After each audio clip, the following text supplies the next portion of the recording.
ਵਾਹਿਗੁਰੂ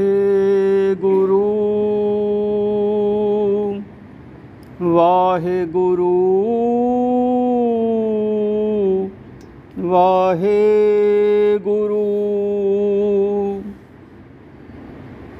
ਲਾਹਾ ਨਾਮ ਰਤਨ ਜਪ ਸਾਰ,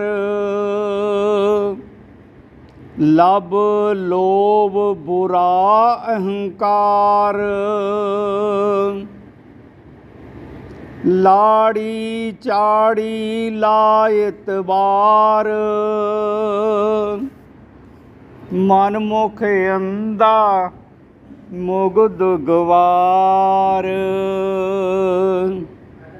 ਲਾਹੇ ਕਾਰਣ ਆਇਆ ਜਗ, ਹੋਏ ਮਜੂਰ ਗਿਆ ਠਗਾਏ ਠੱਗ। ਲਾਹਾ ਨਾਮ ਪੂੰਜੀ ਵੇਸਾ, ਨਾਨਕ ਸੱਚੀ ਪਤ ਸੱਚਾ ਪਾਤਸ਼ਾਹ।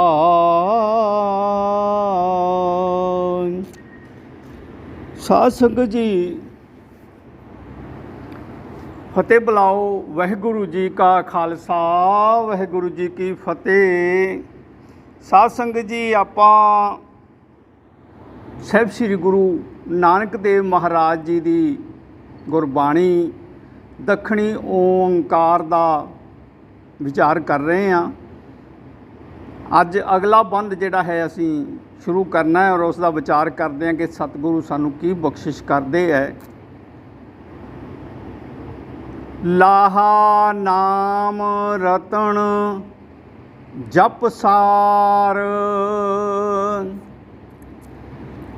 ਸਾਧ ਸੰਗਤ ਜੀ, ਇਹ ਰੂਹ ਜਿਹੜੀ ਸਾਡੀ ਹੈ ਨਾ, ਪਰਮਾਤਮਾ ਨੇ ਇਸ ਨੂੰ ਮਾਤ ਲੋਕ ਦੇ ਵਿੱਚ ਇਸ ਕਰਕੇ ਭੇਜਿਆ ਹੈ ਕਿ ਇਹ ਮਾਤ ਲੋਕ ਦੇ ਵਿੱਚ ਗੁਰੂ ਤੋਂ ਨਾਮ ਅੰਮ੍ਰਿਤ ਦੀ ਪ੍ਰਾਪਤੀ ਕਰਕੇ ਨਾਮ ਅੰਮ੍ਰਿਤ ਦੇ ਸਿਮਰਨ ਸਦਕਾ ਇਹ ਪਰਮ ਪਿਤਾ ਪਰਮਾਤਮਾ ਦੇ ਨਾਮ ਦਾ ਲਾਹਾ ਪ੍ਰਾਪਤ ਕਰਕੇ ਪਰਮ ਪਿਤਾ ਪਰਮਾਤਮਾ ਦੇ ਕੋਲ ਵਾਪਸ ਸੱਚਖੰਡ ਦੇ ਦੁਆਰੇ ਦੇ ਉੱਤੇ ਪਰਮਾਤਮਾ ਦੇ ਕੋਲ ਹਾਜ਼ਰ ਹੋਵੇ, ਪਰਮਾਤਮਾ ਦੇ ਸੱਚਖੰਡ ਦੇ ਆਸਣ ਪ੍ਰਾਪਤ ਕਰੇ, ਪਰਮਾਤਮਾ ਦੇ ਦਰਸ ਦਿਦਾਰੇ ਪ੍ਰਾਪਤ ਕਰੇ। ਇਹ ਅਵਸਥਾ ਹੈ। ਤੇ ਗੁਰੂ ਸਾਹਿਬ ਕਹਿੰਦੇ ਆ, ਭਾਈ ਇਹ ਜਿਹੜੀ ਰੂਹ ਸਾਡੀ ਹੈ ਨਾ, ਇਹ ਇਸ ਸੰਸਾਰ ਦੇ ਵਿੱਚ ਮਾਤ ਲੋਕ ਦੇ ਵਿੱਚ ਨਾਮ ਦਾ ਲਾਹਾ ਖੱਟਣ ਵਾਸਤੇ ਆਈ ਹੈ। ਤੇ ਨਾਮ ਦਾ ਲਾਹਾ ਖੱਟ ਕੇ ਇਹ ਜਿਹੜਾ ਹੈ ਨਾ, ਇਹ ਰੂਹ ਦਾ ਜਿਹੜਾ ਹੈ ਮਾਤ ਲੋਕ ਹੈ। ਮਾਤ ਲੋਕ ਭਾਵ ਪੇਕਾ। ਰੂਹ ਸਾਡੀ ਪਰਮਾਤਮਾ ਦੀ ਅਰਧਾਂਗਣੀ ਹੈ ਔਰ ਇਹ ਪੇਕਾ ਹੈ ਸਾਡੀ ਰੂਹ ਦਾ। ਔਰ ਗੁਰੂ ਸਾਹਿਬ ਕਹਿੰਦੇ ਆ ਕਿ ਇਹ ਰੂਹ ਇੱਥੋਂ ਚੱਜ ਆਚਾਰ ਸਿੱਖ ਕੇ, ਚੰਗੇ ਗੁਣ ਸਿੱਖ ਕੇ ਪਰਮ ਪਿਤਾ ਪਰਮਾਤਮਾ ਆਪਣਾ ਪ੍ਰੀਤਮ ਜਿਹੜਾ ਹੈ ਉਸ ਦੇ ਨਾਲ ਮਿਲਨ ਕਰਨ ਵਾਸਤੇ ਇੱਥੇ ਆਈ ਹੋਈ ਹੈ। ਅੱਗੇ ਉਸ ਪਰਮ ਪਿਤਾ ਪਰਮਾਤਮਾ ਦਾ ਜਿਹੜਾ ਦੁਆਰਾ ਹੈ ਉਹ ਇਸ ਰੂਹ ਦਾ ਸਹੁਰਾ ਘਰ ਹੈ। ਤੇ ਗੁਰੂ ਸਾਹਿਬ ਕਹਿੰਦੇ ਆ, ਭਾਈ ਸਭਨਾ ਸਹੁਰੇ ਵੰਜਣਾ,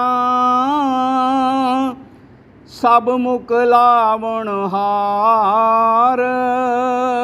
ਇਹ ਸਾਰੀਆਂ ਰੂਹਾਂ ਨੇ ਇਸ ਰਸਤੇ, ਇਸ ਮਾਤਲੋਕ ਤੋਂ ਉੱਠ ਕੇ ਨਾਮ ਸਿਮਰਨ ਕਰਕੇ ਆਪਣੇ ਸਹੁਰੇ ਜਾਣਾ ਹੈ ਔਰ ਸਾਰੀਆਂ ਨੇ ਮੁਕਲਾਵਣ ਹਾਰ, ਭਾਵ ਸਾਰੀਆਂ ਦਾ ਮੁਕਲਾਵਾ ਹੋਏਗਾ, ਭਾਵ ਸਭ ਦਾ ਉਸ ਪਰਮ ਪਿਤਾ ਪਰਮਾਤਮਾ ਨਾਲ ਮਿਲਨ ਹੋਏਗਾ।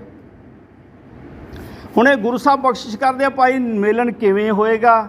ਤੇ ਲਾਹਾ ਨਾਮ ਰਤਨ ਜਪ ਸਾਰ। ਇਹ ਨਾਮ ਦਾ ਲਾਹਾ ਜਦੋਂ ਅਸੀਂ ਪ੍ਰਾਪਤ ਕਰਾਂਗੇ ਨਾ, ਤੇ ਇਹ ਰਤਨ ਹੀਰੇ ਜਵਾਹਰ ਦੇ ਸਮਾਨ ਹੈ। ਬੜਾ ਕੀਮਤੀ ਹੈ ਇਹ ਲਾਹਾ ਜਿਹੜਾ ਪਰਮਾਤਮਾ ਦੇ ਨਾਮ ਦਾ ਪ੍ਰਾਪਤ ਕਰਨਾ ਅਸੀਂ। ਤੇ ਗੁਰੂ ਸਾਹਿਬ ਕਹਿੰਦੇ ਆ ਕਿ ਹੋਣਾ ਕਿਵੇਂ ਹੈ? ਜਪ। ਇਸ ਦਾ ਜਪ ਕਰ ਭਾਈ, ਇਹ ਸਾਰ ਹੈ ਇਸ ਕੁੱਲ ਸ੍ਰਿਸ਼ਟੀ ਦਾ, ਕੁੱਲ ਸਾਰੇ ਸੰਸਾਰ ਦੇ ਭੰਡਾਰਿਆਂ ਦਾ, ਨੌ ਨਿਧਾਂ ਦਾ, ਅੰਮ੍ਰਿਤ ਦਾ ਇਹ ਸਾਰ ਹੈ ਨਾਮ ਦਾ ਲਾ ਪ੍ਰਾਪਤ ਕਰਨਾ। ਤੇ ਅੱਗੇ ਗੁਰੂ ਸਾਹਿਬ ਬਖਸ਼ਿਸ਼ ਕਰਦੇ ਆ, ਲੱਭ ਲੋਭ ਬੁਰਾ ਅਹੰਕਾਰ। ਲੱਭ ਤਮਾ ਲੋਭ ਲਾਲਚ, ਕਹਿੰਦੇ ਵੀ ਅਹੰਕਾਰ ਮਤਲਬ ਆਮ ਅਸੀਂ ਜਾਣਦੇ ਹਾਂ ਕਿ ਅਸੀਂ ਜਦੋਂ ਕਈ ਵਾਰੀ ਹਉਮੈ ਕਰ ਜਾਂਦੇ ਹਾਂ, ਹੰਕਾਰ ਕਰ ਜਾਂਦੇ ਹਾਂ, ਬੜੀ ਉੱਚੀ ਗੱਲ ਕਰ ਜਾਂਦੇ ਹਾਂ। ਅਤੇ ਗੁਰੂ ਸਾਹਿਬ ਕਹਿੰਦੇ ਆ ਵੀ ਇਹ ਸਾਰਾ ਜਿਹੜਾ ਹੈ ਨਾ ਲਾਲਚ, ਲੋਭ, ਬੁਰਾ, ਅਹੰਕਾਰ, ਇਹ ਸਾਰੇ ਬੁਰੇ ਹੈ। ਅਤੇ ਗੁਰੂ ਸਾਹਿਬ ਅੱਗੇ ਬਖਸ਼ਿਸ਼ ਕਰਦੇ ਹੈ, ਲਾੜੀ ਚਾੜੀ ਲਾ ਇਤਬਾਰ, ਮਨਮੁਖੇ ਅੰਦਾ ਮੁਗਧ ਗਵਾਰ। ਕਹਿੰਦੇ ਵੀ ਲਾੜੀ ਚਾੜੀ ਮਤਲਬ ਚੁਗਲੀ, ਨਿੰਦਿਆ ਔਰ ਬੇਵਿਸ਼ਵਾਸੀ ਜਿਹੜੀ ਹੈ, ਭਾਵ ਕਿਸੇ ਨਾਲ ਧੋਖਾ ਕਰਨਾ, ਠੱਗੀ ਕਰਨੀ। ਗੁਰੂ ਸਾਹਿਬ ਕਹਿੰਦੇ ਆ ਵੀ ਭਾਈ ਇਹ ਵੀ ਬੇਵਿਸ਼ਵਾਸੀ ਹੈ, ਇਹ ਵੀ ਬੁਰੇ ਹੈ। ਅੱਗੇ ਗੁਰੂ ਸਾਹਿਬ ਕਹਿੰਦੇ ਆ ਮਨਮੁਖੇ ਅੰਦਾ ਮੁਗਧ ਗਵਾਰ, ਇਹਨਾਂ ਦੇ ਵਿੱਚ ਮਨਮੁਖ ਰੂਹ ਜਿਹੜੀ ਹੈ ਨਾ, ਇਹਨਾਂ ਚੀਜ਼ਾਂ ਦੇ ਵਿੱਚ ਗਲਤਾਨ ਹੋਈ, ਅੰਨੀ ਹੋਈ ਵੀ ਹੈ। ਇਸ ਨੂੰ ਪਤਾ ਨਹੀਂ ਲੱਗਦਾ ਕਿ ਮੈਂ ਪਾਪ ਕਰਮ ਕਰ ਰਿਹਾ ਜਾਂ ਪੁੰਨ ਕਰਮ ਕਰ ਰਿਹਾ, ਮੈਂ ਸੇਵਾ ਕਰ ਰਿਹਾ ਜਾਂ ਮੈਂ ਪਿਆਰ ਕਰ ਰਿਹਾ ਜਾਂ ਮੈਂ ਪਾਪ ਕਰਮ ਖੱਟੀ ਜਾਂਦਾ। ਇਹਨੂੰ ਪਤਾ ਹੀ ਨਹੀਂ ਲੱਗਦਾ।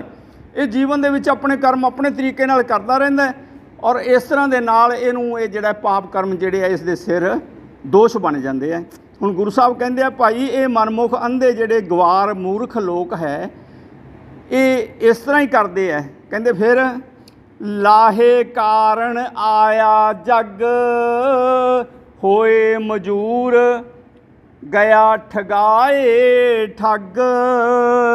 ਕਹਿੰਦੇ ਵੀ ਇਹ ਰੂਹ ਜਿਹੜੀ ਸੀ ਨਾ, ਆਈ ਤਾਂ ਸੀ ਲਾਹਾ ਲੈਣ ਵਾਸਤੇ, ਪਰਮਾਤਮਾ ਦੇ ਨਾਮ ਦੀ ਕਮਾਈ ਕਰਨ ਵਾਸਤੇ, ਪੂੰਜੀ ਖੱਟਣ ਵਾਸਤੇ, ਪਰ ਇਹ ਆਪਣੇ ਕਰਮ ਕਰਦੀ ਹੋਈ ਜਿਹੜੀ ਹੈ ਨਾ ਇਸ ਜੱਗ ਦੇ ਉੱਤੇ ਇਹਨੇ ਕਿਹੜੇ ਕਰਮ ਕੀਰੇ ਬੁਰੇ। ਲਾੜੀ ਚਾੜੀ ਲਾ ਇਤਬਾਰੀ, ਲਵ ਲੋਭ ਅਹੰਕਾਰ, ਇਹਨਾਂ ਦੇ ਵਿੱਚ ਇਹ ਗਲਤਾਨ ਹੋਈ ਫਿਰਦੀ ਰਹੀ। ਇਹਨੂੰ ਪਤਾ ਹੀ ਨਹੀਂ ਲੱਗਿਆ ਵੀ ਮੈਂ ਕਰਮ ਕੀ ਕਰ ਰਹੀ ਹਾਂ। ਪਾਪ ਕਰਮ ਕਰਦੀ ਹੋਈ ਬੜੀ ਮਤਲਬ ਆਪਣੇ ਆਪ ਨੂੰ ਉੱਚਾ ਸਮਝਦੀ ਰਹੀ ਹੈ, ਹੰਕਾਰ ਕਰਦੀ ਰਹੀ ਹੈ। ਅਤੇ ਕੀ ਹੋਇਆ? ਲਾਹੇ ਕਾਰਨ ਆਇਆ ਜੱਗ, ਹੋਏ ਮਜੂਰ ਗਿਆ ਠਗਾਏ ਠੱਗ। ਇਹ ਰੂਹ ਜਿਹੜੀ ਆ ਆਈ ਤਾਂ ਸੀ ਲਾਹਾ ਲੈਣ ਵਾਸਤੇ, ਪਰ ਹੋਇਆ ਕਿ ਉਲਟ ਹੋ ਗਿਆ। ਸੰਸਾਰ ਦੇ ਵਿੱਚ ਐਸੇ ਕਰਮ ਕਰ ਦਿੱਤੇ ਇਸ ਰੂਹ ਨੇ ਕਿ ਇਹ ਜਿਹੜਾ ਹੈ ਨਾ ਮਜੂਰ ਬਣ ਗਿਆ। ਮਜੂਰ ਭਾਵ ਮਤਲਬ ਕੁਛ ਲੈ ਕੇ, ਥੋੜ੍ਹਾ ਬਹੁਤਾ ਧਨ ਲੈ ਕੇ ਅਤੇ ਕੰਮ ਕਰਨਾ ਔਰ ਆਪਣੀ ਮਰਜ਼ੀ ਨਾਲ ਕਰੀ ਰੱਖਣਾ। ਪਰਮਾਤਮਾ ਦਾ ਭੈ ਕੋਈ ਨਾ ਰਿਹਾ, ਪਰਮਾਤਮਾ ਦਾ ਪਿਆਰ ਕੋਈ ਨਾ, ਪਰਮਾਤਮਾ ਦੀ ਸੇਵਾ ਕੋਈ ਨਾ ਰਹੀ ਮਨ ਦੇ ਵਿੱਚ। ਅਤੇ ਕੀ ਹੋਇਆ ਕਿ ਇਸ ਤਰ੍ਹਾਂ ਕਰਮ ਕਰਦਾ ਹੋਇਆ ਇਹ ਜੀਵ ਜਿਹੜਾ ਹੈ ਸੰਸਾਰ ਦੇ ਉੱਤੇ ਆਪਣੇ ਆਪ ਨੂੰ ਠਗਾ ਕੇ ਚਲਾ ਗਿਆ। ਆਇਆ ਤਾਂ ਸੀ ਇਹ ਪਰਮਾਤਮਾ ਦਾ ਨਾਮ, ਪਰਮਾਤਮਾ ਨੂੰ ਨਾਮ ਸਿਮਰਨ ਕਰਕੇ ਪਰਮਾਤਮਾ ਨੂੰ ਠੱਗਣ ਵਾਸਤੇ, ਪਰ ਇਹ ਆਪਣੇ ਆਪ ਹੀ ਆਪਣੇ ਤਰੀਕੇ ਨਾਲ ਆਪਣੀ ਮਨਮਰਜ਼ੀ ਕਰਦਾ ਹੋਇਆ ਆਪਣੇ ਆਪ ਨੂੰ ਠਗਾ ਕੇ ਚਲਾ ਗਿਆ। ਨਰਕ ਜਮਾਂ ਦੇ ਵੱਸ ਪੈ ਗਿਆ। ਹੁਣ ਅੱਗੇ ਗੁਰੂ ਸਾਹਿਬ ਕਹਿੰਦੇ ਆ ਲਾਹਾ ਨਾਮ ਪੂੰਜੀ ਵੇਸਾ, ਨਾਨਕ ਸੱਚੀ ਪਤ ਸੱਚਾ ਪਾਤਸ਼ਾਹ। ਹੁਣ ਫਿਰ ਗੁਰੂ ਸਾਹਿਬ ਸਾਨੂੰ ਸਮਝਾਉਂਦੇ ਆ ਵੀ ਇਹ ਲਾਹਾ ਹੈ ਕੀ ਚੀਜ਼ ਭਾਈ। ਗੁਰੂ ਸਾਹਿਬ ਕਹਿੰਦੇ ਵੀ ਇਹ ਲਾਹਾ ਭਾਈ ਗੁਰੂ ਪਿਆਰਿਓ, ਲਾਹਾ ਨਾਮ ਦਾ ਲਾਹਾ ਹੈ, ਨਾਮ ਦੀ ਪੂੰਜੀ ਦਾ ਲਾਹਾ ਹੈ। ਅਸੀਂ ਨਾਮ ਸਿਮਰਨ ਕਰਕੇ ਇਸ ਪੂੰਜੀ ਨੂੰ ਇਕੱਠੀ ਕਰਕੇ ਪਰਮਾਤਮਾ ਦੇ ਦੁਆਰੇ 'ਤੇ ਪੰਡ ਪੰਜ ਕੇ ਆਪਣੇ ਨਾਲ ਲੈ ਜਾਈਏ ਅਤੇ ਪਰਮਾਤਮਾ ਸਾਡਾ ਸਤਿਕਾਰ ਕਰਦਾ ਹੈ, ਸਾਨੂੰ ਜੀ ਆਇਆਂ ਆਖਦਾ ਹੈ, ਸਾਨੂੰ ਖੁਸ਼ੀਆਂ ਬਖਸ਼ਦਾ ਹੈ, ਸਾਡੇ ਉੱਤੇ ਫੁੱਲਾਂ ਦੀ ਵਰਸ਼ਾ ਕਰਦਾ ਹੈ। ਪਰ ਜਦੋਂ ਅਸੀਂ ਇਹ ਜਿਹੜਾ ਹੈ ਨਾ ਪਰਮਾਤਮਾ ਦਾ ਵਿਸਾਹ ਜਿਹੜਾ ਹੈ ਅਸੀਂ ਨਹੀਂ ਕਰਦੇ ਅਤੇ ਅਸੀਂ ਵਿਸਰ ਜਾਂਦੇ ਹਾਂ, ਪਰਮ ਪਿਤਾ ਪਰਮਾਤਮਾ ਨੂੰ ਵਿਸਾਰਾ ਕਰ ਲੈਂਦੇ ਹਾਂ ਪਰਮਾਤਮਾ ਨੂੰ, ਅਤੇ ਮਾਇਆ ਦੇ ਚੱਕਰ 'ਚ ਫਸ ਕੇ ਅਸੀਂ ਪਾਪ ਕਰਮ ਕਰਦੇ ਰਹਿੰਦੇ ਹਾਂ। ਅਤੇ ਗੁਰੂ ਸਾਹਿਬ ਕਹਿੰਦੇ ਆ ਭਾਈ ਉਦੋਂ ਫਿਰ ਇਹ ਠੱਗ ਜਿਹੜਾ ਹੈ ਨਾ ਉਹ ਆਪਣੇ ਆਪ ਨੂੰ ਠਗਾ ਲੈਂਦਾ ਹੈ, ਠੱਗਿਆ ਜਾਂਦਾ ਹੈ। ਆਇਆ ਤਾਂ ਅਸੀਂ ਲਾਹਾ ਲੈਣ ਅਤੇ ਪੈ ਜਾਂਦਾ ਨਰਕ ਦੇ ਰਸਤੇ। ਹੁਣ ਅੱਗੇ ਗੁਰੂ ਸਾਹਿਬ ਕਹਿੰਦੇ ਆ ਨਾਨਕ ਸੱਚੀ ਪਤ ਸੱਚਾ ਪਾਤਸ਼ਾਹ, ਜਿਹੜਾ ਨਾਮ ਦੀ ਪੂੰਜੀ ਦਾ ਲਾਹਾ ਲੈ ਕੇ ਪਰਮਾਤਮਾ ਦਾ ਵਿਸਾਹ ਕਰਦਾ ਹੈ, ਪਰਮਾਤਮਾ ਦਾ ਵਿਸ਼ਵਾਸ ਕਰਦਾ ਹੈ, ਪਰਮਾਤਮਾ 'ਤੇ ਪਿਆਰ ਧਰਦਾ ਹੈ, ਪਰਮਾਤਮਾ ਦੀ ਸੇਵਾ ਕਰਦਾ ਹੈ। ਅਤੇ ਗੁਰੂ ਸਾਹਿਬ ਕਹਿੰਦੇ ਆ ਭਾਈ ਇਹ ਸੱਚੀ ਜਿਹੜੀ ਪੱਤ ਹੈ, ਇਸ ਦੇ ਨਾਲ ਸੱਚੀ ਪੱਤ ਪਰਮਾਤਮਾ ਦੇ ਦੁਆਰੇ ਦੇ ਉੱਤੇ ਇਸ ਰੂਹ ਨੂੰ ਮਿਲਦੀ ਹੈ। ਪਰਮਾਤਮਾ ਇਸ ਦਾ ਸਤਿਕਾਰ ਕਰਦਾ ਹੈ, ਇਸ ਨੂੰ ਜੀ ਆਇਆਂ ਆਖਦਾ ਹੈ, ਇਸ ਦਾ ਜੈਕਾਰੇ ਲਾ ਕੇ ਸਵਾਗਤ ਕੀਤਾ ਜਾਂਦਾ ਹੈ, ਫੁੱਲਾਂ ਦੀ ਵਰਸ਼ਾ ਕੀਤੀ ਜਾਂਦੀ ਹੈ। ਇਹ ਸੱਚੀ ਪੱਤ ਹੈ। ਅਤੇ ਕਹਿੰਦੇ ਵੀ ਸੱਚਾ ਪਾਤਸ਼ਾਹ, ਇਹ ਸੱਚਾ ਪਾਤਸ਼ਾਹ ਜਿਹੜਾ ਹੈ ਇਸ ਤਰ੍ਹਾਂ ਦੇ ਨਾਲ ਇਸ ਦਾ ਸਤਿਕਾਰ ਕਰਦਾ ਔਰ ਇਹ ਸੱਚੇ ਪਾਤਸ਼ਾਹ ਨਾਲ ਮਿਲਨ ਕਰ ਲੈਂਦੀ ਹੈ ਰੂਹ। ਇਹ ਗੁਰੂ ਸਾਹਿਬ ਸਾਨੂੰ ਬਖਸ਼ਿਸ਼ ਕਰਦੇ ਆ। ਅੱਗੇ ਬਖਸ਼ਿਸ਼ ਕਰਦੇ ਆ ਅਗਲੇ ਬੰਦ ਦੇ ਵਿੱਚ, ਗੁਰੂ ਸਾਹਿਬ ਕਹਿੰਦੇ ਆ, ਆਏ ਬੇਗੂਤਾ ਜਗ ਜਮ ਪੰਥ, ਆਈ ਨ ਮੇਟਣ ਕੋ ਸਮਰੱਥ, ਆਥ ਸੈਲ ਨੀਚ ਕਰ ਹੋਏ, ਆਥ ਦੇਖ ਨਿਵੈ ਜਿਸ ਦੋਏ, ਆਥ ਹੋਏ ਤਾਂ ਮੁਗਦ ਸਿਆਣਾ, ਭਗਤ ਬਿਹੂਣਾ ਜਗ ਬੋਰਾਣਾ, ਸਭ ਮੈਂ ਵਰਤੈ ਏਕੋ ਸੋਏ, ਜਿਸਨੋਂ ਕਿਰਪਾ ਕਰੇ ਤਿਸ ਪ੍ਰਗਟ ਹੋਏ। ਤੋ ਸਾਧ ਸੰਗਤ ਜੀ, ਇਸ ਬੰਦ ਦੇ ਵਿੱਚ ਹੁਣ ਗੁਰੂ ਸਾਹਿਬ ਸਾਨੂੰ ਸਮਝਾ ਰਹੇ ਆ, ਭਾਈ ਗੁਰਮੁਖ ਪਿਆਰਿਓ, ਆਏ ਬੇਗੂਤਾ ਜਗ ਜਮ ਪੰਥ, ਇਹ ਜੱਗ ਜਿਹੜਾ ਹੈ ਇਸ ਸੰਸਾਰ ਦੇ ਉੱਤੇ ਆਇਆ ਤਾਂ ਸੀ ਨਾਮ ਸਿਮਰਨ ਕਰਨ ਵਾਸਤੇ, ਪਰ ਇਹ ਵਿਗੁੱਚ ਗਿਆ ਹੈ, ਤਬਾਹ ਹੋ ਗਿਆ ਹੈ, ਨਰਕ ਦੇ ਵਿੱਚ ਫਸ ਗਿਆ। ਕਹਿੰਦੇ ਜਮ ਦੇ ਪੰਥ ਦੇ ਰਸਤੇ 'ਤੇ ਪੈ ਗਿਆ, ਇਹ ਜਮ ਦੇ ਹੱਥਾਂ ਦੇ ਵਿੱਚ ਜਕੜਿਆ ਗਿਆ ਅਤੇ ਇਹ ਜਿਹੜਾ ਹੈ ਨਾ ਤਬਾਹ ਹੋ ਗਿਆ। ਹੁਣ ਗੁਰੂ ਸਾਹਿਬ ਕਹਿੰਦੇ ਆ, ਆਈ ਨਾ ਮੇਟਣ ਕੋ ਸਮਰੱਥ, ਜਿਹੜੀ ਕੋਈ ਸਾਡੇ ਉੱਤੇ ਵਿਪਤਾ ਆਉਂਦੀ ਹੈ ਜਾਂ ਮਾਇਆ ਦਾ ਚੱਕਰ, ਮਾਇਆ ਸਾਨੂੰ ਚੱਕਰ ਦੇ ਵਿੱਚ ਫਸਾਉਂਦੀ ਆ, ਅਸੀਂ ਉਸ ਨੂੰ, ਸਾਡੇ ਕੋਲ ਕੋਈ ਐਸੀ ਵਿਵਸਥਾ ਨਹੀਂ ਹੈ ਕਿ ਅਸੀਂ ਉਸ ਨੂੰ ਮੇਟਣ ਦੇ ਵਿੱਚ ਸਮਰੱਥ ਹੋ ਜਾਈਏ। ਸਾਡੇ ਉੱਤੇ ਮਾਇਆ ਦਾ ਜ਼ੋਰ ਪੈ ਜਾਂਦਾ ਹੈ, ਮਾਇਆ ਸਾਡੇ ਉੱਤੇ ਹਾਵੀ ਹੋ ਜਾਂਦੀ ਹੈ ਅਤੇ ਅਸੀਂ ਪਰਮਾਤਮਾ ਦੀ ਭਗਤੀ ਨੂੰ ਭੁੱਲ ਜਾਂਦੇ ਹਾਂ, ਪਰਮਾਤਮਾ ਨੂੰ ਭੁੱਲ ਜਾਂਦੇ ਹਾਂ, ਪਰਮਾਤਮਾ ਦੇ ਨਾਮ ਦਾ ਵਿਸਾਰਾ ਕਰ ਦਿੰਦੇ ਹਾਂ, ਔਰ ਅਸੀਂ ਪਾਪ ਕਰਮਾਂ ਦੇ ਵਿੱਚ ਜਿਹੜਾ ਮਨ ਮਰਜ਼ੀ ਦੇ ਕਰਮ ਕਰਦੇ ਹੋਏ ਪਾਪ ਕਰਮ ਇਕੱਠੇ ਕਰਦੇ ਰਹਿ ਜਾਂਦੇ ਹਾਂ। ਹੁਣ ਅੱਗੇ ਗੁਰੂ ਸਾਹਿਬ ਕਹਿੰਦਾ ਹੈ, ਭਗਤ ਵਿਹੂਣਾ ਜਗ ਬੋਰਾਨਾ, ਅਤੇ ਜਦੋਂ ਜੱਗ ਦੇ ਲੋਕਾਂ ਨੇ ਪਰਮਾਤਮਾ ਦੀ ਭਗਤੀ ਨਹੀਂ ਕੀਤੀ ਤੇ ਗੁਰੂ ਸਾਹਿਬ ਕਹਿੰਦੇ ਆ ਵੀ ਉਹ ਪਾਗਲ ਗਿਣੇ ਜਾਂਦੇ ਹੈ। ਬੋਰਾਨੇ ਦਾ ਮਤਲਬ ਪਾਗਲ ਹੋਣਾ। ਤੇ ਗੁਰੂ ਸਾਹਿਬ ਕਹਿੰਦੇ ਆ ਵੀ ਭਗਤੀ ਬਿਨਾਂ ਜਿਹੜਾ ਹੈ ਨਾ ਸਾਰਾ ਸੰਸਾਰ ਹੀ ਪਾਗਲ ਹੈ।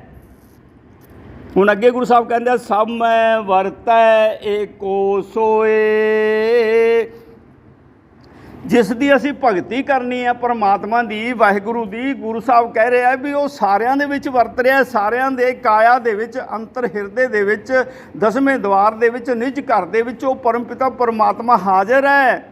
ਪਰ ਸਾਨੂੰ ਨਹੀਂ ਪਤਾ ਲੱਗਦਾ ਕਿ ਸਾਡੇ ਨਾਲ ਪਰਮਾਤਮਾ ਵੀ ਹੈ, ਅਸੀਂ ਭੁੱਲ ਜਾਂਦੇ ਹਾਂ। ਅਤੇ ਗੁਰੂ ਸਾਹਿਬ ਕੀ ਕਹਿੰਦੇ ਆ, ਬਖਸ਼ਿਸ਼ ਕਰਦੇ ਆ, ਭਾਈ ਗੁਰਮੁਖ ਪਿਆਰਿਓ,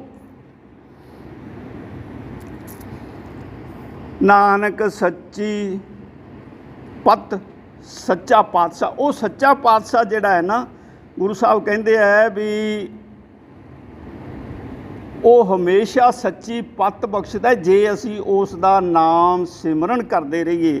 ਹੁਣ ਗੁਰੂ ਸਾਹਿਬ ਸਾਨੂੰ ਇਹ ਬਖਸ਼ਿਸ਼ ਕਰਦੇ ਆ, ਭਾਈ ਗੁਰਮੁਖ ਪਿਆਰਿਓ, ਆਥ ਸੈਲ ਨੀਚ ਘਰ ਹੋਏ, ਆਥ ਦੇਖ ਨਿਵੈ ਜਿਸ ਦੋਏ। ਆਥ ਕਹਿੰਦੇ ਆ ਮਾਇਆ ਨੂੰ, ਧਨ ਨੂੰ, ਪੂੰਜੀ ਨੂੰ। ਮਾਇਆ ਧਨ ਪੂੰਜੀ ਜਿਹੜੀ ਹੈ ਉਹ ਵੱਖਰੀ ਚੀਜ਼ ਹੈ, ਨਾਮ ਧਨ ਪੂੰਜੀ ਜਿਹੜੀ ਹੈ ਇੱਕ ਵੱਖਰੀ ਚੀਜ਼ ਹੈ। ਗੁਰੂ ਸਾਹਿਬ ਕਹਿੰਦੇ ਵੀ ਇਸ ਨੇ ਨਾਮ ਧਨ ਪੂੰਜੀ ਤਾਂ ਇਕੱਠੀ ਨਹੀਂ ਕੀਤੀ, ਧਨ ਪੂੰਜੀ, ਮਾਇਆ ਧਨ ਪੂੰਜੀ ਇਕੱਠੀ ਕਰਕੇ ਤੇ ਗੁਰੂ ਸਾਹਿਬ ਇਹ ਕਹਿੰਦੇ ਆ, ਭਾਈ ਇਹਨੇ ਬੜੀ ਇਕੱਠੀ ਕਰ ਲਈ ਹੈ। ਤੇ ਗੁਰੂ ਸਾਹਿਬ ਕਹਿੰਦੇ ਵੀ ਆਥ ਸੈਲ ਜਿਹੜੀ, ਆਥ ਜਿਹੜੀ ਹੈ ਨਾ, ਮਾਇਆ ਜਿਹੜੀ ਹੈ, ਭਾਵ ਧਨ ਜਿਹੜਾ ਹੈ, ਉਹ ਤਾਂ ਨੀਚ ਦੇ ਘਰੇ ਵੀ ਬਹੁਤ ਹੁੰਦਾ ਹੈ। ਨੀਚ ਬੰਦਾ ਹੋਵੇ, ਬੁਰੇ ਕਰਮ ਕਰਦਾ ਹੋਵੇ, ਪਾਪ ਕਰਮ ਕਰਦਾ ਹੋਵੇ, ਉਸ ਦੇ ਮਾਇਆ ਘਰੇ ਬਹੁਤ ਹੋਏਗੀ, ਕਿਉਂਕਿ ਪਾਪਾਂ ਬਾਝੋਂ ਇਹ ਮਾਇਆ ਇਕੱਠੀ ਨਹੀਂ ਹੁੰਦੀ। ਅਤੇ ਜਿਹੜੇ ਪਾਪੀ ਹੈ, ਪਾਪ ਕਰਮ ਕਰਦੇ ਆ, ਉਹਨਾਂ ਦੇ ਘਰ ਮਾਇਆ ਬਹੁਤ ਹੁੰਦੀ ਹੈ। ਤੇ ਗੁਰੂ ਸਾਹਿਬ ਕਹਿੰਦੇ ਆ, ਆਥ ਦੇਖ ਨਿਵੈ ਜਿਸ ਦੋਏ। ਉਸ ਨੀਚ ਦੇ ਘਰ ਜਿਹੜੀ ਹੈ ਮਾਇਆ ਦੇਖ ਕੇ ਨਾ, ਤੇ ਸੰਸਾਰ ਦੇ ਦੋਨੋਂ ਲੋਕ, ਅਮੀਰ ਤੇ ਗਰੀਬ, ਦੋਨੋਂ ਹੀ ਉਸ ਦੇ ਘਰੇ ਜਾਂਦੇ ਆ, ਉਸ ਨੂੰ ਨਮਸਕਾਰਾਂ ਕਰਦੇ ਆ, ਉਸ ਦੇ ਚਰਨਾਂ 'ਤੇ ਮੱਥੇ ਟੇਕਦੇ ਆ, ਧਨ ਨੂੰ ਦੇਖ ਕੇ, ਇਹਦੇ ਕੋਲ ਧਨ ਬਹੁਤ ਹੈ। ਇਸ ਤਰ੍ਹਾਂ ਦੇ ਨਾਲ ਦੋਨੋਂ ਮਤਲਬ ਜਿਹੜੇ ਆ ਉਹ ਉਸ ਨੀਚ ਬੰਦੇ ਦੇ ਪੈਰੀਂ ਮੱਥੇ ਟੇਕਦੇ ਆ। ਤੇ ਗੁਰੂ ਸਾਹਿਬ ਕਹਿੰਦੇ, ਆਥ ਹੋਏ ਤਾਂ ਮੁਗਦ ਸਿਆਣਾ, ਭਗਤ ਬਿਹੂਣਾ ਜਗ ਬੋਰਾਨਾ। ਕਹਿੰਦੇ ਵੀ ਜਿਸ ਘਰ ਮਾਇਆ ਹੈਗੀ ਹੈ, ਕਹਿੰਦੇ ਵੀ ਉਸ ਦਾ ਜਿਹੜਾ ਹੈ ਨਾ, ਮੂਰਖ ਬੰਦਾ ਵੀ ਜਿਹੜਾ ਹੈ, ਮੁਗਧ ਬੰਦਾ ਵੀ ਜਿਹੜਾ ਹੈ, ਜਿਹਨੂੰ ਕੋਈ ਗਿਆਨ ਨਹੀਂ ਹੈ, ਕਹਿੰਦੇ ਵੀ ਉਹ ਵੀ ਸੰਸਾਰ ਦੇ ਵਿੱਚ ਸਿਆਣਾ ਗਿਣਿਆ ਜਾਂਦਾ, ਕਿਉਂਕਿ ਉਹਦੇ ਘਰੇ ਜਿਹੜੀ ਹੈ ਮਾਇਆ ਬਹੁਤ ਹੈ, ਧਨ ਉਹਦੇ ਘਰੇ ਬਹੁਤ ਹੈ, ਤੇ ਅਮੀਰ ਤੇ ਗਰੀਬ ਦੋਨੋਂ ਉਹਦੇ ਜਾ ਕੇ ਨਮਸਕਾਰਾਂ ਕਰਦੇ ਆ। ਗੁਰੂ ਸਾਹਿਬ ਇਹ ਬਖਸ਼ਿਸ਼ ਕਰ ਰਹੇ ਆ। ਹੁਣ ਅੱਗੇ ਗੁਰੂ ਸਾਹਿਬ ਕਹਿੰਦੇ ਆ, ਭਗਤ ਵਿਹੂਣਾ ਜਗ ਬੌਰਾਨਾ। ਕਹਿੰਦੇ ਵੀ ਪਰਮਾਤਮਾ ਦੀ ਭਗਤੀ ਬਿਨਾਂ ਇਹ ਸਾਰਾ ਜੱਗ ਜਿਹੜਾ ਹੈ ਨਾ ਉਹ ਪਾਗਲ ਹੈ। ਪਾਗਲ ਕਿਵੇਂ ਹੈ ਕਿ ਮਾਇਆ ਦੇਖ ਕੇ ਨੀਚ ਦੇ ਘਰ ਜਾ ਕੇ ਵੀ ਉਹਦੇ ਪੈਰਾਂ ਨੂੰ ਨਮਸਕਾਰਾਂ ਕਰਦਾ, ਉਹਨੂੰ ਮੱਥੇ ਟੇਕਦਾ ਹੈ, ਪਰ ਪਰਮਾਤਮਾ ਦਾ ਨਾਮ ਸਿਮਰਨ ਨਹੀਂ ਕਰਦਾ ਜਿਹਨੇ ਸਾਰਾ ਕੁਝ ਦੇਣਾ ਹੈ। ਉਹ ਭੁੱਲ ਗਿਆ ਪਰਮਾਤਮਾ ਨੂੰ। ਤੇ ਗੁਰੂ ਸਾਹਿਬ ਕਹਿੰਦੇ ਹੈ, ਸਭ ਮੈਂ ਵਰਤੈ ਏਕੋ ਸੋਏ। ਸਾਰੀਆਂ ਕਾਇਆਵਾਂ ਦੇ ਵਿੱਚ ਭਾਵ ਮਨੁੱਖ ਦਾ ਸਰੀਰ ਜਿਹੜਾ ਹੈ ਉਹਦੇ ਵਿੱਚ ਪਰਮ ਪਿਤਾ ਪਰਮਾਤਮਾ ਬਿਰਾਜਮਾਨ ਹੈ। ਦਸਵੇਂ ਦੁਆਰ ਦੇ ਵਿੱਚ ਬਿਰਾਜਮਾਨ ਹੈ, ਕਿਸੇ ਦੇ ਹਿਰਦੇ 'ਚ ਬਿਰਾਜਮਾਨ ਹੈ। ਮਤਲਬ ਪਰਮਾਤਮਾ ਹਰ ਬੰਦੇ ਦੇ ਅੰਦਰ ਸਮਾਇਆ ਹੋਇਆ ਹੈ, ਬਿਰਾਜਮਾਨ ਹੈ। ਤੇ ਗੁਰੂ ਸਾਹਿਬ ਕਹਿੰਦੇ ਆ, ਭਾਈ ਜਿਸਨੂੰ ਕਿਰਪਾ ਕਰੇ ਤਿਸ ਪ੍ਰਗਟ ਹੋਏ। ਜਿਸ ਰੂਹ ਦੇ ਉੱਤੇ, ਜਿਸ ਗੁਰਮੁਖ ਪਿਆਰੇ ਦੇ ਉੱਤੇ ਉਹ ਪਰਮਪਿਤਾ ਪਰਮਾਤਮਾ ਕਿਰਪਾ ਕਰਦਾ ਹੈ ਨਾ, ਉਸ ਦੇ ਹਿਰਦੇ ਦੇ ਵਿੱਚ ਇਹ ਪ੍ਰਗਟ ਹੋ ਜਾਂਦਾ ਹੈ। ਸੰਸਾਰ ਦੇ ਲੋਕਾਂ ਨੂੰ ਪਤਾ ਲੱਗਣ ਲੱਗ ਜਾਂਦਾ ਕਿ ਇਹ ਭਗਤ ਹੋ ਗਿਆ ਹੈ, ਇਹ ਸੰਤ ਹੋ ਗਿਆ ਹੈ, ਇਹ ਗੁਰੂ ਦੀ ਪਿਆਰੀ ਰੂਹ ਹੋ ਗਈ ਹੈ, ਇਹ ਪਰਮਾਤਮਾ ਇਸ ਦੇ ਅੰਗ ਸੰਗ ਹੈ, ਪਰਮਾਤਮਾ ਇਸ ਦਾ ਸਹਾਈ ਹੁੰਦਾ। ਸੰਸਾਰ ਦੇ ਲੋਕਾਂ ਨੂੰ ਇਸ ਤਰ੍ਹਾਂ ਨਾਲ ਗਿਆਨ ਹੋਣਾ ਸ਼ੁਰੂ ਹੋ ਜਾਂਦਾ। ਪਰਮਾਤਮਾ ਆਪਣੇ ਆਪ ਹੀ ਪ੍ਰਗਟ ਕਰ ਦਿੰਦਾ ਆਪਣੇ ਆਪ ਨੂੰ। ਤੋ ਸਾਧ ਸੰਗਤ ਜੀ ਅੱਗੇ ਬਖਸ਼ਿਸ਼ ਕਰਦੇ ਹੈ ਗੁਰੂ ਸਾਹਿਬ, ਕਹਿੰਦੇ ਹੈ, ਜੁਗ ਜੁਗ ਥਾਪ ਸਦਾ ਨਿਰਵੈਰ। ਜਨਮ ਮਰਨ ਨਹੀਂ ਤੰਦਾ ਤੈਰ। ਜੋ ਦੀਸੈ ਸੋ ਆਪੇ ਆਪ। ਆਪੇ ਉਪਾਏ ਆਪੇ ਘਟ ਥਾਪ। ਆਪੇ ਅਗੋਚਰ ਤੰਦੈ ਲੋਈ। ਜੋਗ ਜੁਗਤ ਜਗ ਜੀਵਨ ਸੋਈ। ਕਰ ਆਚਾਰ ਸੱਚ ਸੁਖ ਹੋਈ। ਨਾਮ ਵਿਹੂਣਾ ਮੁਕਤ ਕਿਵ ਹੋਈ। ਕਰ ਆਚਾਰ ਸੱਚ ਸੁਖ ਹੋਈ। ਨਾਮ ਵਿਹੂਣਾ ਮੁਕਤ ਕਿਵ ਹੋਈ। ਹੁਣ ਇਸ ਬੰਦ ਦੇ ਵਿੱਚ ਗੁਰੂ ਸਾਹਿਬ ਸਾਨੂੰ ਸਮਝਾ ਰਹੇ ਆ, ਗੁਰਮੁਖ ਪਿਆਰਿਓ। ਕਹਿੰਦੇ ਕਿ ਵੀ ਜੁਗ ਜੁਗ ਥਾਪ ਸਦਾ ਨਿਰਵੈਰ। ਉਹ ਪਰਮਪਿਤਾ ਪਰਮਾਤਮਾ ਜਿਹੜਾ ਜੁਗਾਂ ਜੁਗਾਂ ਦੇ ਵਿੱਚ ਇਹ ਸੰਸਾਰ ਨੂੰ ਥਾਪ ਰਿਹਾ ਔਰ ਸਦਾ ਨਿਰਵੈਰ ਰਹਿੰਦਾ, ਕਿਸੇ ਨਾਲ ਉਸ ਦਾ ਕੋਈ ਵੈਰ ਨਹੀਂ ਹੁੰਦਾ। ਬਿਨਾਂ ਵਿਤਕਰੇ ਦੇ ਉਹ ਇਸ ਸੰਸਾਰ ਨੂੰ ਚਲਾ ਰਿਹਾ ਹੈ, ਪਹਿਲਾਂ ਥਾਪ ਰਿਹਾ ਫਿਰ ਚਲਾ ਰਿਹਾ ਹੈ, ਔਰ ਇਸ ਤਰ੍ਹਾਂ ਦੇ ਨਾਲ ਇਹ ਕਰਮ ਚੱਲ ਰਿਹਾ ਹੈ। ਅੱਗੇ ਗੁਰੂ ਸਾਹਿਬ ਕਹਿੰਦੇ ਆ, ਜਨਮ ਮਰਨ ਨਹੀਂ ਤੰਦਾ ਤੈਰ। ਉਹ ਪਰਮ ਪਿਤਾ ਪਰਮਾਤਮਾ ਜਿੱਥੇ ਸੰਸਾਰ ਨੂੰ ਥਾਪ ਰਿਹਾ, ਉੱਥੇ ਆਪਣੇ ਆਪ ਦੇ ਵਿੱਚ ਵੀ ਉਸ ਨੇ ਆਪ ਨੂੰ ਥਾਪਿਆ ਹੋਇਆ, ਔਰ ਉਹ ਸਦਾ ਸੰਸਾਰ ਦੇ ਵਿੱਚ ਨਿਰਵੈਰ ਹੈ। ਅਤੇ ਉਹ ਨਾ ਜਨਮਦਾ ਹੈ ਨਾ ਮਰਦਾ ਹੈ, ਨਾ ਉਹਦਾ ਕੋਈ ਧੰਦਾ ਹੈ, ਨਾ ਕੋਈ ਉਹਦਾ ਤੈਰ ਭਾਵ ਕੋਈ ਠਿਕਾਣਾ ਹੈ। ਉਹ ਪਰਮ ਪਿਤਾ ਪਰਮਾਤਮਾ ਇਸ ਤਰ੍ਹਾਂ ਦਾ ਹੈ ਕਿ ਜੋ ਦੀਸੈ ਸੋ ਆਪੇ ਆਪ। ਇਹ ਸਾਡੀਆਂ ਅੱਖਾਂ ਦੇ ਨਾਲ ਸੰਸਾਰ ਦੇ ਵਿੱਚ ਜੋ ਸਾਨੂੰ ਦਿਸ ਰਿਹਾ ਹੈ, ਚਾਹੇ ਮਨੁੱਖ ਦਿਸ ਰਹੇ ਹੈ, ਚਾਹੇ ਪਸ਼ੂ ਪੇੜ ਪੌਦੇ ਦਿਖ ਰਹੇ ਹੈ, ਚਾਹੇ ਪਰਬਤ ਪਹਾੜ ਦਿਖ ਰਹੇ ਹੈ, ਚਾਹੇ ਨਦੀਆਂ ਨਾਲੇ ਦਿਖ ਰਹੇ ਹੈ, ਚਾਹੇ ਚੰਦ ਸੂਰਜ ਦਿਖ ਰਿਹਾ ਹੈ, ਚਾਹੇ ਪੌਣ ਪਾਣੀ ਅਗਨੀ ਪਾਣੀ ਜੋ ਦਿਖ ਰਿਹਾ ਸਾਨੂੰ। ਗੁਰੂ ਸਾਹਿਬ ਕਹਿੰਦੇ ਹੈ ਵੀ ਜੋ ਵੀ ਦਿਸਦਾ ਹੈ ਉਹ ਪਰਮਪਿਤਾ ਪਰਮਾਤਮਾ ਆਪ ਹੀ ਆਪ ਹੈ।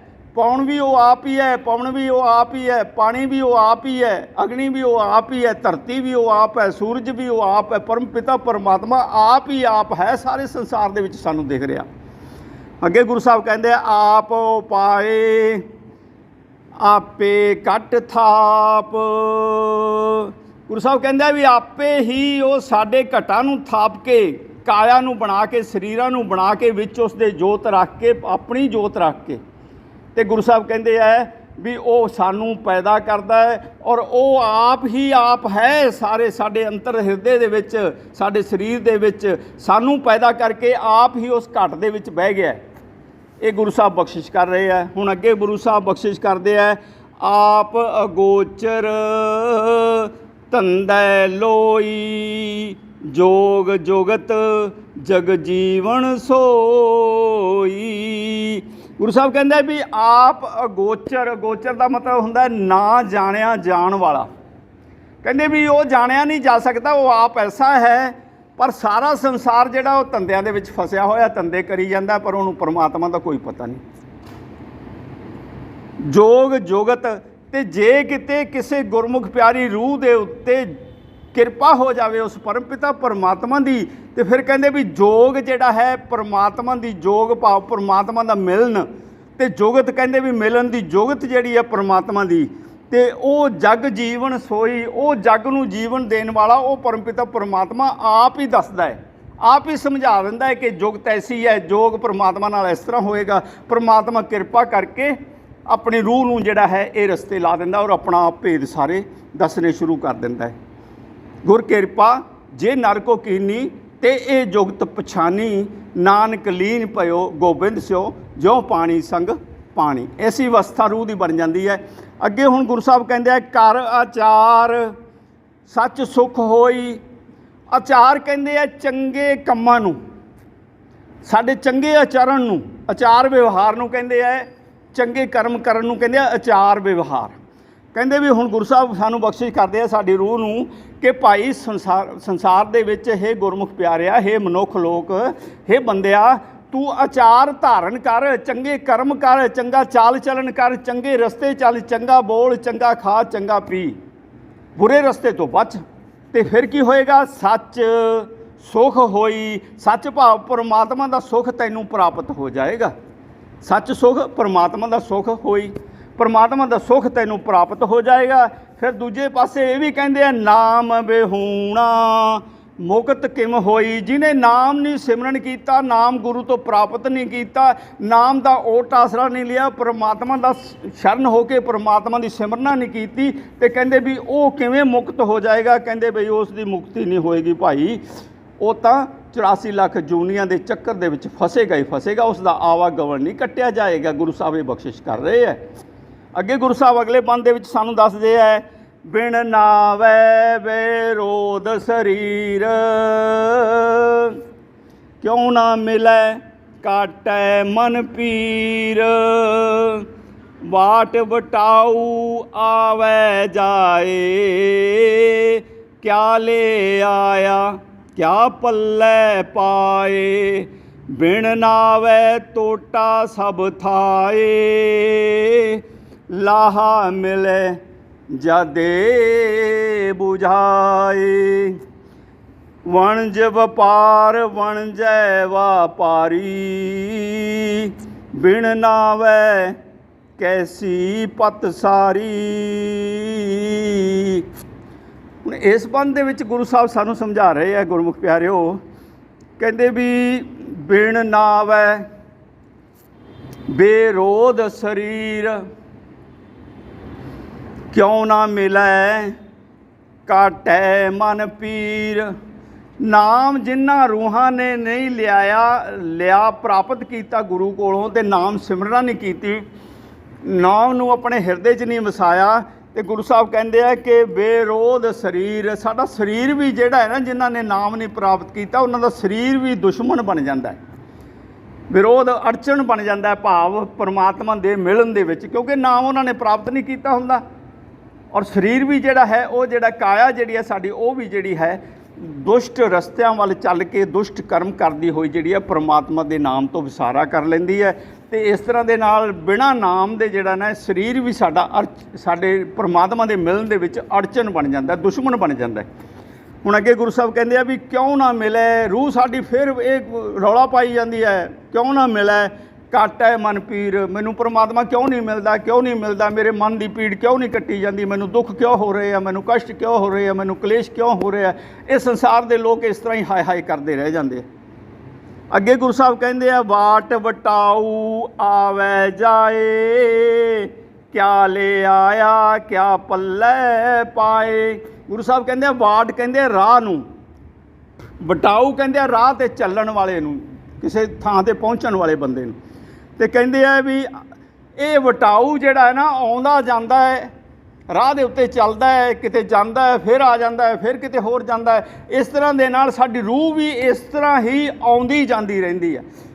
ਸੱਚ ਪਰਮਾਤਮਾ ਦੇ ਦੁਆਰੇ ਤੋਂ ਮਾਤਲੋਕ ਵਿੱਚ ਆ ਗਈ, ਮਾਤਲੋਕ ਦੇ ਵਿੱਚ ਜੂਨੀ ਧਾਰਨ ਕੀਤੀ, ਥੋੜ੍ਹੀ ਦੇਰ ਬਾਅਦ ਮ੍ਰਿਤੂ ਹੋ ਗਈ, ਫਿਰ ਦੂਜੀ ਜੂਨੀ ਦੇ ਵਿੱਚ ਪੈ ਕੇ ਫਿਰ ਆ ਗਈ, ਫਿਰ ਵਾਪਸ ਚਲੀ ਗਈ, ਫਿਰ ਆ ਗਈ। ਜਿਵੇਂ ਬਟਾਊ ਰਸਤੇ ਦੇ ਵਿੱਚ ਫਿਰਦਾ ਰਹਿੰਦਾ, ਐਵੇਂ ਰੂਹ ਵੀ ਜਿਹੜੀ ਹੈ ਜਮਾਂ ਦੇ ਮਾਰਗ ਦੇ ਉੱਤੇ ਆਉਂਦੀ ਜਾਂਦੀ ਰਹਿੰਦੀ ਹੈ, ਇਹਨੂੰ ਕੋਈ ਠਿਕਾਣਾ ਨਹੀਂ ਮਿਲਦਾ। ਹੁਣ ਅੱਗੇ ਗੁਰੂ ਸਾਹਿਬ ਕਹਿੰਦੇ ਆ, ਕਿਆ ਲੈ ਆਇਆ ਕਿਆ ਪੱਲੇ ਪਾਏ, ਬਿਨ ਨਾਵੈ ਟੋਟਾ ਸਭ ਥਾਏ। ਗੁਰੂ ਸਾਹਿਬ ਕਹਿੰਦੇ ਆ ਵੀ ਇਹ ਰੂਹ ਜਦੋਂ ਆਈ ਸੀ ਉਦੋਂ ਖਾਲੀ ਹੱਥ ਆਈ ਸੀ, ਇਹਦੇ ਕੋਲੇ ਕੁਛ ਨਹੀਂ ਸੀ, ਖਾਲੀ ਹੱਥ ਸੀ, ਨੰਗਾ ਸੀ, ਦੰਦ ਵੀ ਹੈ ਨਹੀਂ ਸੀ ਮੂੰਹ 'ਚ, ਵਾਲ ਵੀ ਹੈ ਨਹੀਂ ਸੀ, ਬਾਅਦ 'ਚ ਆਏ ਆ। ਤੇ ਇਹ ਕਿਆ ਲੈ ਕੇ ਆਇਆ ਤੇ ਕੀ ਲੈ ਕੇ ਜਾਏਗਾ, ਕੀ ਪੱਲੇ ਇੱਥੋਂ ਇਸ ਸੰਸਾਰ ਦੇ ਵਿੱਚੋਂ ਪੱਲੇ 'ਚ ਕੀ ਪਾ ਕੇ ਲੈ ਜਾਏਗਾ, ਕੀ ਖੱਟ ਕੇ ਲੈ ਜਾਏਗਾ। ਗੁਰੂ ਸਾਹਿਬ ਕਹਿੰਦੇ ਭਾਈ ਨਾਮ ਦੇ ਬਿਨਾ ਸਭ ਟੋਟਾ ਹੀ ਟੋਟਾ। ਜੇ ਨਾਮ ਨਹੀਂ ਸਿਮਰਨ ਕੀਤਾ ਨਾ, ਨਾਮ ਸਿਮਰਨ ਕਰਕੇ ਨਾਮ ਦੀ ਪੂੰਜੀ ਪੱਲੇ ਪਾ ਕੇ ਸਾਡੀ ਰੂਹ ਜੇ ਪ੍ਰਮਾਤਮਾ ਦੇ ਦੁਆਰੇ ਤੇ ਵਾਪਸ ਨਹੀਂ ਗਈ ਨਾ, ਤੇ ਫਿਰ ਸਾਰਾ ਟੋਟਾ ਹੀ ਟੋਟਾ ਹੈ, ਨੁਕਸਾਨ ਹੀ ਨੁਕਸਾਨ ਹੈ, ਕੋਈ ਲਾਹਾ ਨਹੀਂ ਹੈ। ਗੁਰੂ ਸਾਹਿਬ ਕਹਿੰਦੇ ਬਿਨ ਨਾਵੈ ਟੋਟਾ ਸਭ ਥਾਏ। ਸਾਰੀਆਂ ਥਾਵਾਂ ਕਿਤੇ ਵੀ ਚਲੇ ਜਾਓ, ਹਰ ਥਾਂ ਦੇ ਉੱਤੇ ਟੋਟਾ ਹੀ ਟੋਟਾ ਹੈ, ਟੋਟਾ ਹੀ ਟੋਟਾ ਹੈ, ਨੁਕਸਾਨ ਹੀ ਨੁਕਸਾਨ ਹੈ। ਗੁਰੂ ਸਾਹਿਬ ਇਹ ਬਖਸ਼ਿਸ਼ ਕਰਦੇ ਹੈ। ਅੱਗੇ ਕਹਿੰਦੇ ਆ, ਲਾਹਾ ਮਿਲੇ ਜਾਂ ਦੇ ਬੁਝਾਏ।